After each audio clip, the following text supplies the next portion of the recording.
Do not get stuck thinking that being a better painter is about being a better business owner. They are two different sports. You are a painter and you have more than likely built your identity on becoming a really good painter. Letting go is the hardest thing most people I talk to have. Your job when you build a business is to be the leader in that business. It's very hard to lead when you're working 60 hours a week. You're working till 10 o'clock at night and you're exhausted every day and you're stressing out because you can't make money, because you're focusing on the thing where there is no money. This is what changed me and my business and what I did in our painting business from 2008 onwards. I doubled down on, hey guys, welcome to the Painter's Circle, where we help painting business owners scale their operations, increase profitability, and gain more time freedom. I'm Tas Moulis, and in this podcast, I'll share actionable tips, expert strategies, and real-world insights that'll help you grow your painting business without burning you out. Ready to take your painting business to the next level?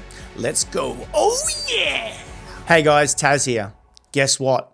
There's no money in the thing that you do. What do I mean by that? There's no money in painting. Now, you're probably thinking, what are you on about, buddy? Because if I don't paint, I don't get paid. Let me tell you a story. In 2008, I was at a business seminar, and the gentleman running the seminar asked me to stand up and said, hey buddy, can you please stand up? What's your name and what do you do? I said, my name's Tas, I'm a painter from Brisbane. He goes, Tas, thanks for that. Guess what? There's no money in the thing you do. And I stood there thinking, what are you talking about? If I don't paint, I don't get paid. And I sat down after that, and for at least 6 months after that day, I was thinking about what was he trying to say? I don't understand what he's trying to say. Now, for context, this business seminar I went to was about sales and marketing. Now, this gentleman really stirred something inside of me because I went away trying to figure out what was he trying to tell me. There's no money in the thing you do. Because up until that point, 2008, I was trying to become a better painter. I started in 1996, mucked around a bit for a few years. By 2000, decided, you know what? I want to make this my career and I want to make this my profession. So between 2000 and 2006, I worked my ass off trying to become a better painter. Can you relate? Are you trying to become a better painter? So when this gentleman shared to me, well, got me to stand up first in front of all these people and then tell me there's no money in anything you do, it really shook me. Now, I'm not sure if it shook me because it was my identity up until that time, that I tell myself that I'm just a painter, but I knew at that time it moved me and I needed to look at business from a different perspective. Can you relate? Have I annoyed you? Have I shifted you right now? Let's say, for instance, you run a painting business and you're working typically between 40 and 60 hours a week, but I'm going to pick in the middle, 50 hours a week. When I say 50 hours a week, that comprises, let's say you spend 10 hours a week, it's not much, 2 hours per day doing quotes, because unless you quote, you don't win jobs. And then you're spending about 40 hours a week on the tools, running the guys, setting up the jobs, buying the paint, getting the scaffold, checking on the jobs, making clients happy. You know how it plays out. And then you've got another maybe 10 hours a week, 2 hours after work, doing invoices, doing payroll, reconciling accounts, reading emails, getting back to emails, all the fun stuff we love doing. Not. So that's about the typical painter that I talk to every day. Runs about 60 hours a week, 10 doing quoting, 40 in operations, and 10 doing admin. And we all love admin, don't we? Now I'm going to break this down for you so you know that I'm not full of proverbial you know what. And that is, in administration, let's say that you were to hire someone to help you out there. Now, a gun person in admin may cost you about $40 an hour. And they only work 2 days a week. So 8 4s are 32. So it's $640. You can have someone do your administration, reconcile your accounts, check your emails, take the calls, and all the other stuff that you're banking up at the end of your workday. More than likely, after a day on the tools, you're tired anyway. So those activities that you're doing at 4, 5, 6 o'clock, or even worse still, after dinner, when you've had time with the kids, you're exhausted anyway. So reading an email at 8 o'clock at night takes you 3 times as long. Doing a quote 8 o'clock at night takes you 3 times as long. So you're not really effective. Now, tell me the truth. When you're doing a quote at 8 o'clock at night, are you really interested in doing that quote for that person? Or do you just punch through it and it sits on your desk for 2 weeks because you're too tired to actually think about what it is you want to send? I hear it all the time. They do quotes and they sit on your desk for 2 weeks, and only until the client or the potential client gives you a call and says, when are you going to send this quote? You were here 2 weeks ago and you go, bugger this, I'm just going to send it. And you've had zero time to actually think about, is it the correct offer for this person right now? And you hate it. Getting back to where we're at. So you find someone that's going to help you with those activities. And for that role, it's costing you $40 per hour. For context, I've yet to find a way that I can monetize doing admin. What I mean by that, I can't, it's an overhead. I do not know how to charge that person out and get a return on investment. However, are you a painter? More than likely. So if you were to take those 10 hours that you were doing admin and go, you know what, I'm a bit concerned. I don't want to delegate all 10. I'll delegate 8 and I just want to do 2 hours there because I want to maintain some sort of control of what's going on in the business. So you buy back 8 hours of your time for $40 per hour. And you come into operations. Now, where are you right now in your painting business? You obviously would have people that you pay. If you don't, you pay yourself. Let's say the going rate right now is $50 an hour. Could be 40, could be 55. We're going to pick 50. You think about your business and exactly where you are right now. It's $50 an hour. However, you're going to charge that out at a multiple. So it costs you 50, but you're going to charge that out at 100. So already you're charging that hourly rate out to 100. So you're spending 40 over here, buying back 8 hours of your time to make an additional $60. You're ahead. So I just identified there's no money in the admin, but that's not how we started this conversation. I'm going to show you another trick. So now you've got your time in operations. You've moved to a higher level activity and your return on investment of your time has increased from 40 to 100. You're ahead. That's the trap. That's where we get stuck. That's the way the hamster wheel is. The key thing to understand right now is that 10 hours a week that you're quoting is where you're making the money. Let me explain. Accountants don't like when I say this. In sales and marketing, when done correctly, is an investment. It's not a cost. Let me show you why.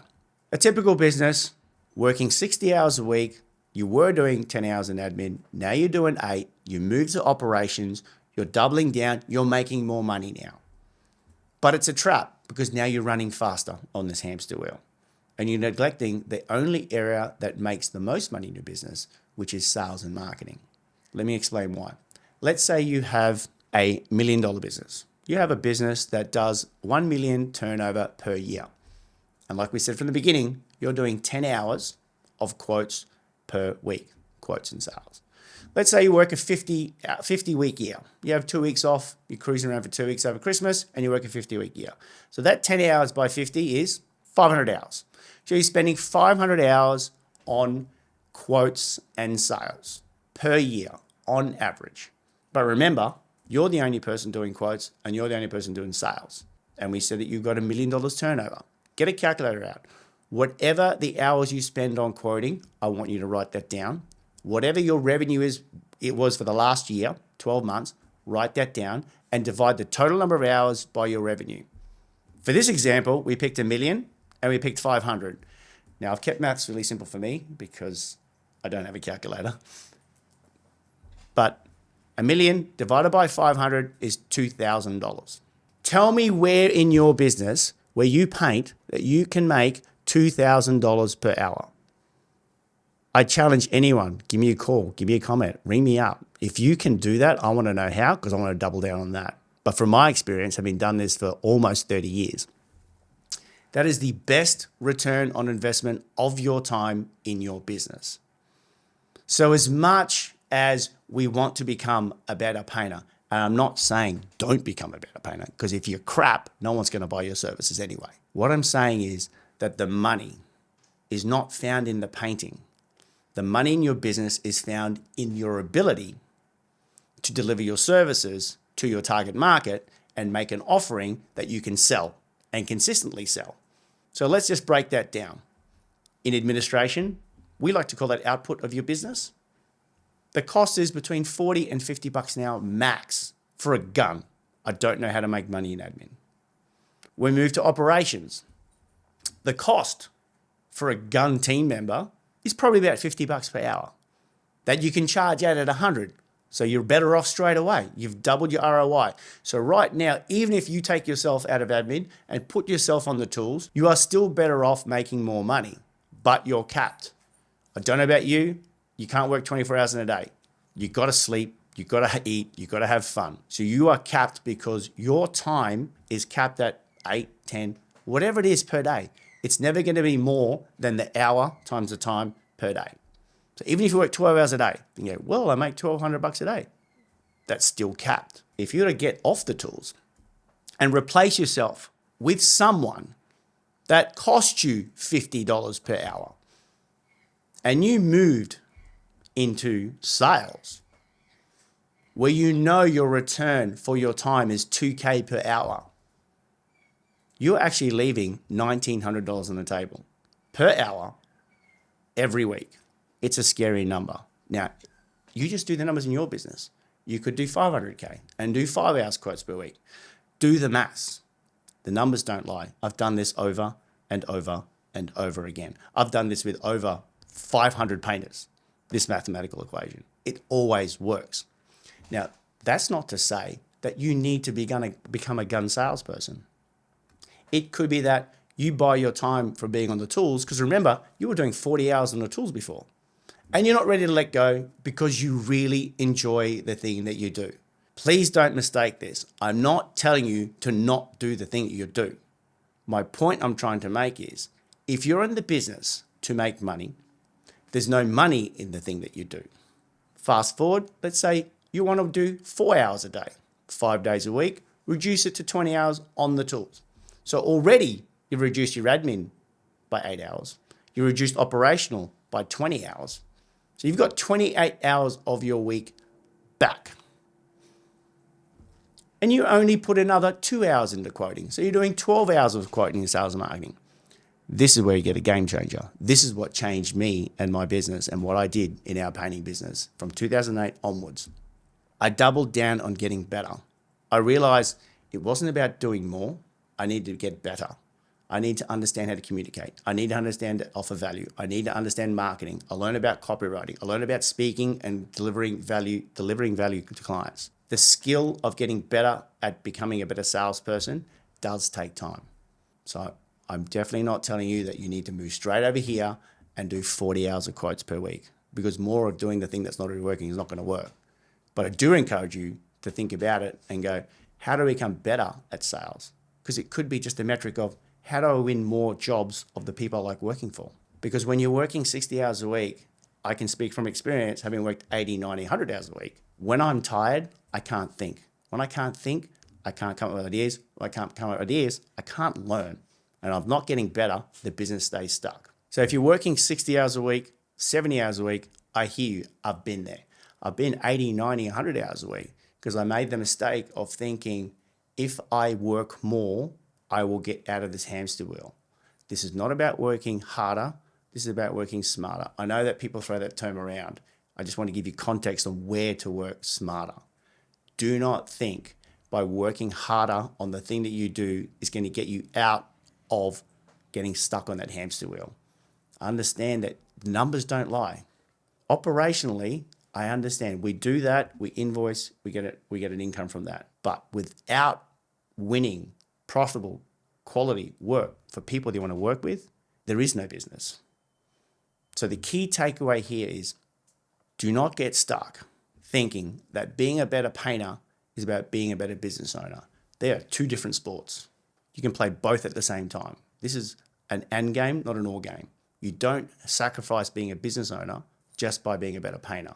Understand that being in business, there's probably 3 core reasons why you're in business. Number one, and I know I'm talking to you, you probably got into business to make more money. Just me and you, we know that. Number 2, you want to get your time back. You realize that I'm stuck in this hamster wheel, I'm working my ass off, and I want to get my time back. Once you've made some money, then you're getting your time back. The last lever is, you know what? It's running out of control. I need some systems and processes. So what I want you to take away from here is working harder at the thing that you do, painting, will keep you stuck. Understanding that all the value to you and your business, and when I say business, and I mean business value, not your personal value, is going to be made in your ability to sell profitable work to your profitable clients. There's a caveat here. If you love painting, there's a difference between doing painting because you want to do it and doing painting because you have to do it. I found that when I had to do it, I hated it. I love it now because I get to do it whenever I want to do it. It's a very different game. I hope that helps. There's no money in the thing that you do. Just quickly, guys, if you're a painting business owner and you're overworked, overwhelmed, and underpaid, we can help. Hit the link below in the show notes to learn more. Now back to the episode. Do you know what the number one question that the painters I talk to run into when I explain to this about there's no money in the thing that you do? Their fear is, if I have to hire someone in admin and it costs me $40 an hour, that's a cost. How am I going to cover the cost of that? Listen, that $40 an hour is there to buy back your time. Now, when you look at the cost of hiring someone, what did we say? $40 an hour, 8 hours a week, like 16 hours a week, 8 fours are 30, $640 per week. And you go, far out, how am I going to afford $640? That is the point where most people in their head get stuck because they're playing from a position of fear. I don't know how I'm going to pay for that. Let me tell you something. You're already paying for it. You're paying for it with your time. You need to flip the coin and go, the opportunity cost is if I can get out of admin and I can go on the tools and charge myself at $100 an hour, you're $60 better off. Maths doesn't lie. So the fear comes from putting on someone, particularly in admin, for two reasons. One, cost holds them back and they play from a position of scarcity and contraction. Two, and this is exactly what happened to me in 2008 when I had that aha moment, was I was too scared to let someone to see my financials. Because I'd been making it up until that point. I've been winging it, spreadsheets. I had MyOb. I didn't even know how to use MyOb. I had to teach myself MyOb. And then I thought, I have to hire someone that I don't actually understand how to do that job myself. Very different from hiring a painter. Probably like you. You have no problem hiring a painter because you know exactly the outcome that you need. You know exactly the person that you need. So you're comfortable with it. And hiring someone that you've never actually had to hire before is completely outside of your comfort zone. Two pieces of fear you run into are going to be, holy crap, someone's going to have a look at my business and pull it up and go, oh shit, what's he doing? He doesn't know what he's doing. That's okay. That's the point. You want someone that knows what they're doing so they can do it better than you. And here's a secret. That 16 hours you're doing, they'll probably do it in 6. You know why? Because they're better at it. It's no different to you hiring an apprentice and expecting them to perform like a tradesman. Your performance in admin is like you're an apprentice trying to perform as a tradesman in bookkeeping. Don't try and be better at the thing you can't make money on. The biggest fear that painting business owners that I speak to holding them back is fear of the cost of replacing them. Do the maths. You will make more money staying in operations and being on the tools. This is not permission for you to go work harder on the tools. I'm just giving you a maths equation. So the fear is unreal. You will make more money by letting it go. It'll get done in half the time. More than likely, it'll get done properly the first time. Your accountant's going to like you because he's not having to double handle stuff. And you're going to like it because you don't have to do quotes, admin, invoicing, bookkeeping, reading emails at 8 o'clock at night till 10 o'clock at night. And you can go to bed or spend time with your family or sit time on Netflix or whatever the thing that you want to do. You get to do that and your life will be better. That is probably the thing that's holding you back. Moving into operations, this is the kicker. Because more than likely you've been doing this for a long time and you are a painter and you have more than likely built your identity on becoming a really good painter. Letting go is the hardest thing most people I talk to have. And they tell me, Tas, I don't know how to let go. I'm concerned if I'm not there. No one is going to do it as good as me. Have you ever said that? No one's going to do it as good. Really? There's no one in the world that's going to do this as good as you? Really? Come on. So when we get to the operational component, most business owners don't want to let go because they built their whole business about becoming a better painter. And letting go of that identity of becoming a better painter means they have to let it go and move on. I see this all the time.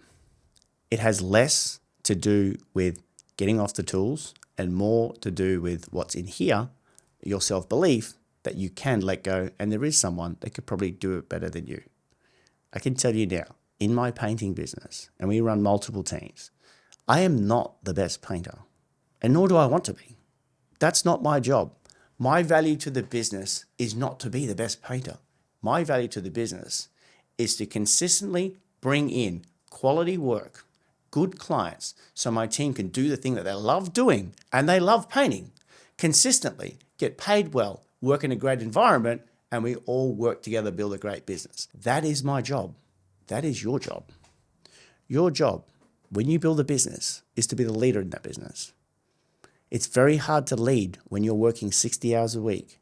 You're working till 10 o'clock at night and you're exhausted every day and you're stressing out because you can't make money because you're focusing on the thing where there is no money.